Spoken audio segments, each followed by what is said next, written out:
بسم اللہ الرحمن الرحیم۔ السلام علیکم۔ 4 جولائی 2020 بروز ہفتہ سعودی عرب کی خبروں کے ساتھ آپ کی خدمت میں حاضر ہیں۔ نقل کفالہ کیسے کرائیں، شرائط کیا ہیں؟ سعودی وزارت افرادی قوت نے ان 3 صورتوں کی وضاحت جاری کی ہے جس کے تحت غیر ملکی کارکن کو آجر کی منظوری کے بغیر نقل کفالہ کرانے کا حق ہے۔ آجل ویب سائٹ کے مطابق وزارت افرادی قوت نے العنایۃ بالعملہ ایپ کے ذریعے بیان میں کہا کہ ان 3 صورتوں میں اول یہ کہ کارکن اقامہ اور ورک پرمٹ ختم ہو گیا ہو، دوم اگر آجر نے مسلسل 3 ماہ تک اجیر کی تنخواہ نہ دی ہو، یہاں آجر سے مراد کفیل یا کمپنی ہے، سوم اگر کارکن کی حروب کی رپورٹ کی بابت یہ ثابت ہو جائے کہ دھوکہ دہی کے طور پر کی گئی۔ سعودی عرب میں ورک ویزے پر مقیم غیر ملکیوں کے لیے لازم ہے جس کمپنی یا شخص کا ویزا ہو اسی پر کام کریں، کسی دوسری جگہ ملازمت کرنے والے کے خلاف ورزی کے مرتکب قرار پاتے ہیں۔ وزارت افرادی قوت اور سماجی بہبود کی جانب سے آجر اور اجیر کو یہ سہولت دی گئی کہ اگر کوئی کارکن اپنے آجر کی مرضی سے دوسری جگہ کام کرے تو وہ کفالت تبدیل کرائے، جسے قانونی اصطلاح میں نقل کفالہ کہا جاتا ہے۔ نقل کفالہ کی فیس مقرر ہے۔ پہلی مرتبہ کفالت کی تبدیلی پر 2000، دوسری مرتبہ 4 اور تیسری مرتبہ 6000 ریال ہے، جس کے بعد قانونی طور پر کارکن اس بات کا مجاز ہوگا کہ وہ کام کر سکے۔ نقل کفالہ کے لیے وزارت افرادی قوت کے قوانین میں وضاحت کی گئی ہے کہ ایسے کارکن جو اس امر کا ثبوت پیش کریں کہ ان کے آجر کی جانب سے ورک پرمٹ اور اقامہ تجدید نہیں کرایا گیا تو اس کی سابقہ کمپنی ریڈ زون میں ہو تو ان کا نقل کفالہ فوری طور پر کر دیا جائے گا۔ دوسری صورت اگر کارکن اس بات کا ثبوت پیش کرے کہ آجر کی جانب سے مسلسل 3 ماہ اسے تنخواہ ادا نہیں کی گئی۔ یہاں اس بات کی وضاحت ضروری ہے کہ قانون کی روح سے تمام کمپنیاں اس امر کی پابند ہیں کہ کارکنوں کو بینک کے ذریعے تنخواہ ادا کریں اور ثبوت کے طور پر کارکن بینک سے تنخواہ کا ریکارڈ حاصل کر سکتے ہیں۔ نقل کفالہ تبدیلی کے لیے تیسری صورت غلط حروب کی ہے۔ اگر لیبر افسر اس بات پر قائل ہو جائے کہ آجر کی جانب سے حروب غلط لگایا گیا تو کارکن حروب کینسل کر کے اسے کفالت کی تبدیلی کا حکم دے گا۔ وزارت کے مطابق یہ 3 صورتیں ایسی ہیں کہ جن میں اجیر اپنے آجر کی منظوری کے بغیر نقل کفالہ کرا سکتا ہے۔ قانون محنت میں یہ سہولتیں اجیروں کو مہیا ہیں، اس حوالے سے آجر کا اعتراض ناقابل قبول ہوگا۔ یہاں اس بات کی نشاندہی کی ضروری ہے جس کے بارے میں اکثر تارکین لا علم ہیں، وہ یہ ہے کہ مملکت آنے والا کوئی بھی غیر ملکی جس ویزے پر آتا ہے اس کا ریکارڈ لیبر افسر اور محکمہ پاسپورٹ میں رہتا ہے۔ اس لیے اس صورت میں جب کہ کارکن کفالت تبدیل کر کے کسی دوسرے کفیل کے پاس کام کر رہا ہو، وہ کارکن کو مجبور کرے کہ اس کا فائنل ایگزٹ لگا دے گا تو یہ قانونی طور پر غلط ہے۔ اس صورت میں بھی کارکن لیبر افسر سے رجوع کر سکتا ہے کیونکہ وہ مملکت اس کفیل کے ویزے پر نہیں آیا بلکہ اس نے موجودہ کفیل کے پاس صرف کفالت تبدیل کی ہے۔ اس صورت میں کفیل ایک ہی سبب سے خروج لگا سکتا ہے کہ اگر کارکن کے خلاف جرم کا کوئی ثبوت ہو اور عدالت نے اسے مجرم قرار دیا گیا ہو۔ ریاض سے ایک اور خصوصی پرواز، 304 پاکستانیوں کی واپسی۔ سعودی عرب سے خصوصی پروازوں کا سلسلہ جاری ہے۔ ریاض سے لاہور جانے والی پاکستان انٹرنیشنل ایئر لائن کی ایک خصوصی پرواز سے 304 پاکستانیوں کی واپسی ہوئی ہے۔ ریاض میں پاکستان کے سفارت خانے سے جاری بیان کے مطابق خصوصی پرواز سے 18 میتیں بھی بھیجی گئی۔ یاد رہے کہ جمعرات کو ریاض سے سیالکوٹ جانے والی PIA کی پرواز سے 140، دمام سے سیالکوٹ جانے والی پہلی پرواز سے 144، جبکہ لاہور جانے والی دوسری پرواز سے 140 مسافر واپس گئے تھے۔ 1 مئی سے اب تک ریاض، جدہ، دمام اور مدینہ منورہ سے چلائی جانے والی 92 پروازوں کے ذریعے 18,000 سے زیادہ پاکستانی وطن واپس جا چکے ہیں۔ یاد رہے کہ رواں سال 16 جون کے بعد سے خصوصی پروازوں کی ٹکٹیں براہ راست PIA اور اس کے مجاز ٹریول ایجنٹوں کے ذریعے فروخت کی جا رہی ہیں۔ اب ٹکٹ کے حصول کے لیے سفارت خانے یا قونصلیٹ آنے کی ضرورت نہیں۔ قونصلیٹ ذرائع کے مطابق جدہ اور مدینہ سے PIA کو 38 پروازوں کے ذریعے 7,747 سے زیادہ پاکستانی سعودی عرب کے مغربی علاقے سے وطن واپس پہنچ چکے ہیں۔ ریاض اور دمام سے 54 خصوصی پروازوں کے ذریعے 10,720 پاکستانی وطن واپس جا چکے ہیں۔ ریاض میں سفارت خانہ اور جدہ میں پاکستان قونصلیٹ PIA کے تعاون سے ان خصوصی پروازوں کے انتظامات دیکھ رہا ہے۔ سعودی عرب میں اس وقت ہزاروں پاکستانی وطن واپسی کے خواہش مند ہیں، جن میں سے بیشتر وزٹ یا بزنس ویزے پر آئے تھے یا وہ سفری پابندیوں کے باعث واپس نہیں جا سکے تھے۔ سعودی یونیورسٹی میں پہلی خاتون سربراہ کون؟ سعودی وزیر تعلیم ڈاکٹر حمد آل شیخ نے سعودی یونیورسٹی میں ڈاکٹر لیلک الصفدی کا پہلا خاتون سربراہ کے طور پر تقرر کیا ہے۔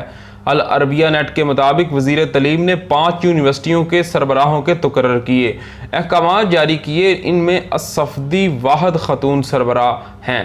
الصفدی بزنس، مصنوعی ذہانت، تجارتی ذہانت جیسے اہم شعبوں میں منعقد ہونے والی کانفرنسوں میں 50 سے زیادہ تحقیقی مقالے پیش کر چکی ہیں۔ ڈاکٹر صفدی کنگ سعود یونیورسٹی کے تعلیمی عملے میں شامل ہیں۔ لیڈز ٹیکنالوجی کو فروغ دینے والے ادارے کی ڈائریکٹر ہیں۔ میڈیکل اور لیڈز سائنس کے شعبوں میں رہنما مرکز کی انچارج ہیں۔ چھوٹے اور درمیانے سائز کے منصوبوں کے لیے قائم پبلک اتھارٹی کے گورنر اور مشیر رہ چکی ہیں۔ سعودی یونیورسٹی میں منصوبہ بندی کے قائم ادارے کی کنسلٹنٹ تھی۔ اب اس یونیورسٹی کا انہیں سربراہ بنایا گیا۔ ڈاکٹر صفدی لانگ گونگ یونیورسٹی سے گریجویشن کمپیوٹر سائنس میں PhD جبکہ پروگرامنگ کی انجینئرنگ میں ماسٹرز کیے ہوئے ہیں۔ 20 برس سے زیادہ عرصے سے اسٹریٹجک قیادت اور تجارتی مشاورت کے شعبوں میں ایگزیکٹو ڈائریکٹر کے طور پر کام کر رہی ہیں۔ حوثیوں کا ایک اور حملہ ناکام، 4 ڈرونز تباہ۔ عرب اتحاد برائے یمن کے ترجمان کرنل ترکی المالکی نے کہا کہ سعودی عرب پر داغے جانے والے حوثیوں کے 4 بارود بردار ڈرونز ہدف پر پہنچنے سے قبل ہی تباہ کر دیے گئے۔ سعودی خبر رساں ادارے SPA کے مطابق عرب اتحاد نے واضح کیا کہ شہریوں کے تحفظ کے اقدامات بین الاقوامی قانون کے مطابق کر رہے ہیں اور کرتے رہیں گے۔ شہریوں کی حفاظت کے لیے جو اقدامات بھی ضروری ہوں وہ کیے جائیں گے۔ عرب اتحاد کی کمانڈ نے جمعے کو بیان میں کہا تھا کہ ایران کے حمایت یافتہ دہشت گرد حوثیوں نے مملکت پر حملے کے لیے 4 بارودی ڈرونز داغے تھے اور انہیں یمن کی فضائی حدود میں روک کر تباہ کر دیا گیا۔ ترجمان نے بتایا کہ یہ واقعہ جمعے کی صبح کا ہے۔ حوثیوں نے 4 بارودی ڈرونز بھیجے تھے، ان میں سے 3 کو یمن ہی میں فضائی حدود میں گرا کر تباہ کر دیا گیا۔ ترکی المالکی نے مزید کہا کہ سعودی افواج نے ڈرونز کا پتہ اس وقت لگا لیا جب حوثیوں نے انہیں اپنے زیر قبضہ علاقے سے داغا تھا۔ یاد رہے کہ المالکی نے جمعرات کو حوثیوں کے خلاف منفرد نوعیت کی عسکری کارروائی کا اعلان کیا تھا۔ نجران میں سالانہ 3000 ٹن انگوروں کی پیداوار۔ سعودی عرب کے کئی علاقے انگوروں کے باغات کے لیے مشہور ہیں۔ نجران ریجن کی اس کی کمشنریاں قطار در قطار انگوروں کے باغات کے لیے پورے ملک میں اپنی شہرت رکھتی ہیں۔ SPA کے مطابق نجران میں انگوروں کے باغات سالانہ 3000 ٹن سے زیادہ انگور پیدا کر رہے ہیں۔ باغات 100 ہیکٹر کے رقبے میں پھیلے ہوئے ہیں۔ انگور نجران ریجن کی پہچان ہے اور یہاں کے کاشتکار انگوروں کے باغات بڑے ذوق و شوق سے لگائے ہوئے ہیں۔ نجران میں 2 قسم کے انگور پیدا ہوتے ہیں، ان میں سے ایک البیاضی سفید کہلاتا ہے، دوسرا السوادی کہلاتا ہے، یہ کالے رنگ کا ہوتا ہے۔ دونوں قسم کے انگور نجران نہیں پورے ملک میں مقبول ہیں، عمدہ اور میٹھے ہوتے ہیں۔ 1 کلو 10 سے 15 ریال میں فروخت ہوتا ہے۔ سعودی عرب کا پرفضا مقام طائف بھی انگوروں کے باغات کے حوالے سے مشہور ہے۔ یہاں سے اطراف کے شہروں خصوصاً مکہ مکرمہ کے لوگ فائدہ اٹھاتے ہیں۔ سیرت کی کتابوں میں بھی طائف کے انگوروں کا تذکرہ آیا ہے۔ القدیہ میگا پروجیکٹ 10 ارب ریال کے ٹھیکے۔ ریاض کے قریب القدیہ میں جاری میگا پروجیکٹ کی تعمیر میں مدد کے لیے مختلف تعمیراتی کمپنیوں کو 10 ارب ریال کے ٹھیکے دیے جائیں گے۔ عرب نیوز کے مطابق القدیہ انویسٹمنٹ کمپنی نے اعلان کیا کہ سعودی دارالحکومت ریاض میں mega entertainment and sports project کی تعمیر کو جلد مکمل کرنے کے لیے مختلف کمپنیوں کے ساتھ کم سے کم 10 ارب ریال مالیت کے معاہدے کیے جائیں گے۔ یہ خطیر رقم پبلک انویسٹمنٹ فنڈ کی جانب سے جاری کی گئی۔ القدیہ پروجیکٹ میں متعدد 8 تفریح اور کھیلوں کی سہولیات کے منصوبے شامل ہیں۔ یہ ریاض کے قریب 334 مربع کلومیٹر رقبے پر تعمیر کیا جا رہا ہے۔ اس کی تعمیر سعودی عرب کے ویژن 2030 پروگرام کا ایک حصہ ہے، جس کا مقصد سعودی عرب کی معیشت کو مزید مضبوط بنانا ہے۔ عرب نیوز کے مطابق میگا پروجیکٹ کے چیف ایگزیکٹو مائیکل ریجنر نے دی نیشنل کو بتایا کہ ہم نے ابھی تک 1 بلین ریال کے ٹھیکے دیے ہیں۔ تعمیراتی کاموں کو جلد پایا تکمیل تک پہنچانے کے لیے امید ہے کہ اس رقم کو بڑھا کر 10 گنا زیادہ کر دیا جائے گا اور یہ 10 ارب ریال تک ہو سکتی ہے۔ رفح کمشنری میں پہلی پرواز واٹر گن سے سلامی۔ کرونا وائرس کی وجہ سے مملکت میں عائد پابندیاں مرحلہ وار ختم کی جا رہی ہیں۔ شہروں کے درمیان فاصلی سفر پر بھی پابندیاں اٹھا لی گئی۔ وزارت صحت کی جانب سے مقررہ SOPs کے تحت اندرون ملک پروازوں کا سلسلہ جاری ہے۔ اس ضمن میں سعودیہ ایئر لائن کی پہلی پرواز جمعرات کی شب رفح کمشنری پہنچی، جہاں ایئرپورٹ پر سول ایوی ایشن کی جانب سے طیارے کو واٹر گن سے سلامی دی گئی۔ مقامی ویب نیوز سبق کے مطابق کرونا کی وجہ سے احتیاطی تدابیر کے تحت اندرون ملک پروازوں میں تقریباً 3 ماہ کی بندش کے بعد مرحلہ وار شروع کر دی گئی۔ رفح کمشنری کے لیے پروازیں بحال ہونے پر ایئرپورٹ پر سول ایوی ایشن کے عملے نے مسافروں کا استقبال کیا۔ اس ضمن میں ہوائی اڈے پر وزارت صحت کے مقررہ ضوابط کے مطابق ہر مسافر کا جسمانی درجہ حرارت نوٹ کیا گیا۔ بعد ازاں انہیں لاؤنج سے باہر نکالا گیا۔ سول ایوی ایشن کے ذرائع کا کہنا تھا کہ ریاض سے رفح کمشنری آنے والی پہلی پرواز کے ذریعے 62 مسافر پہنچے۔ ایئرپورٹ کے استقبالیہ لاؤنج میں موجود وزارت صحت کے اسپیشل یونٹ نے تمام مسافروں کا طبی معائنہ کیا۔ سعودی انسانی حقوق کمیشن میں 13 خواتین کی تعیناتی۔ سعودی عرب کے شاہ سلمان بن عبدالعزیز کے جاری کردہ شاہی فرمان کے تحت 13 خواتین کو سعودی انسانی حقوق کمیشن میں تعینات کیا گیا۔ عرب نیوز کے مطابق کمیشن کی تشکیل نو کے موقع پر ان تقرریوں کا مطلب یہ ہے کہ سعودی انسانی حقوق کمیشن کونسل میں 50% عہدوں پر خواتین موجود ہوں گی۔ سعودی عرب میں خواتین کو مزید بااختیار بنانے میں یہ ایک مزید اہم قدم ہے۔